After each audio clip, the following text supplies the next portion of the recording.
All right. I think problem 5 was a little bit too easy, so let's do something slightly more challenging. So problem 6, we want to find the length of this parametric curve. X is given to us by the equation 2t. Y is given to us by the equation 2/3 t to the power 3/2. And our parameter is running from 0 to 1. So our equation for length is always the same for parametric curves. We're going to integrate from the smallest value of the parameter, so 0 in this case, to the largest value of the parameter, 1 in this case. And I'm going to integrate square root of dx by dt squared plus dy by dt squared with respect to t. Okay. So I'll just need to find these two quantities, dx dt and dy dt, square them, add them together, take the square root, and then integrate. So let's talk about dx dt. Derivative of 2t with respect to t is just 2. Dy dt, this is just a power function. So it'll be 2/3 times 3/2 t to the 1/2, right? So in other words, 2/3 and 3/2 cancel, and I get t to the 1/2 for my derivative of y with respect to t. And so now I need to square these quantities separately, add them together, take the square root. So let me just write this down, step-by-step process.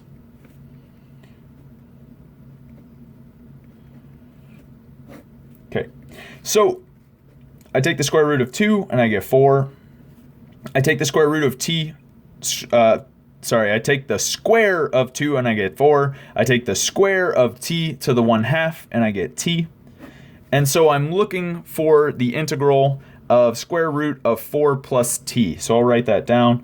So I'm integrating from 0 to 1, square root of 4 plus t with respect to t.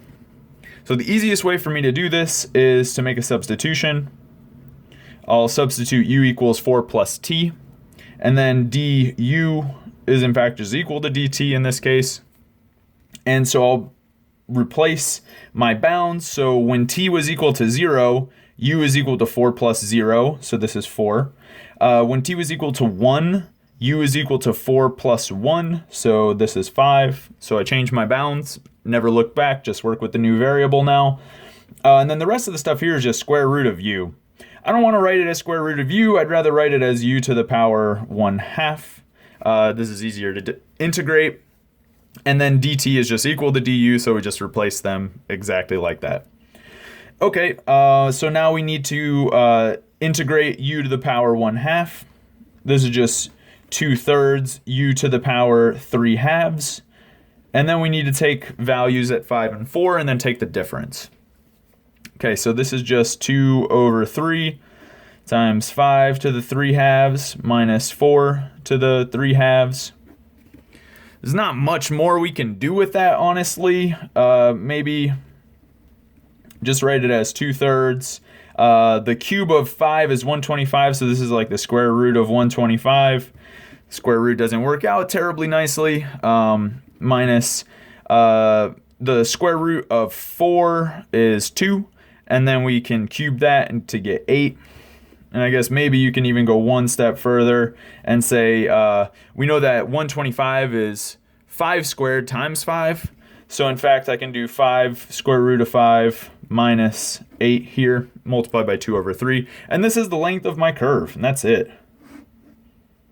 Right, so just do it in a step-by-step process. Remember the formula for the length of the curve. Make sure you're plugging in the right bounds corresponding to the values of the parameter. Then take your derivatives, dx by dt, dy by dt, separately.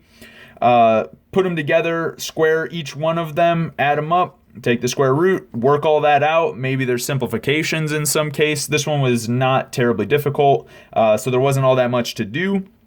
And then go ahead and start integrating that stuff by whatever means you need to. All right, so that is the conclusion of problem 6. Let's go on to problem 7.